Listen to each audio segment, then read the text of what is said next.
في تسميات كتيرة في الوقت الحالي عن تقنيات اللايبوساكشن.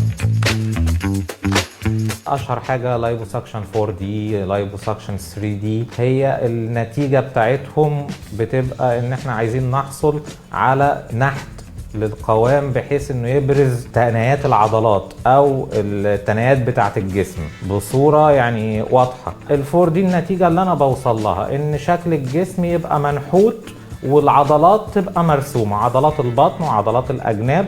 ال4D هو النتيجة اللي بنحب نحصل عليها عشان تدي الجسم بالنسبة للرجالة والستات الشكل الرياضي. يعني بالنسبة للرجالة تديهم السكس باكس والنحتة بتاعت عضلات البطن، بالنسبة للسيدات بتديهم الشكل الرياضي لعضلات البطن الأمامية، بيبقى فيه زي جروف بالطول في النص وفي 2 جروف هنا في الجنب. دول اشهر شكل الستات بتحب تحصل عليه. الناس لازم تعرف بالنسبة لجراحات التجميل اللايبوساكشن مش عشان انقاص الوزن، لكن اللايبوساكشن هيبقى بيرفكت في انهي حالات السمنة الموضعية. طيب الدهون اللي انا خدتها دي ممكن في اجزاء في الجسم بتبقى محتاجة ان انا ازودها دهون، فاحنا بنشفط الدهون من منطقة البطن والوسط، فالدهون اللي بحصل عليها دي بقدر استفيد منها تاني عن طريق حقنها، يا اما في منطقة الارداف او كمان ممكن احقنها في منطقة الثديين، فاحصل على الشكل الانثوي اللي الستات عايزة تحصل عليه.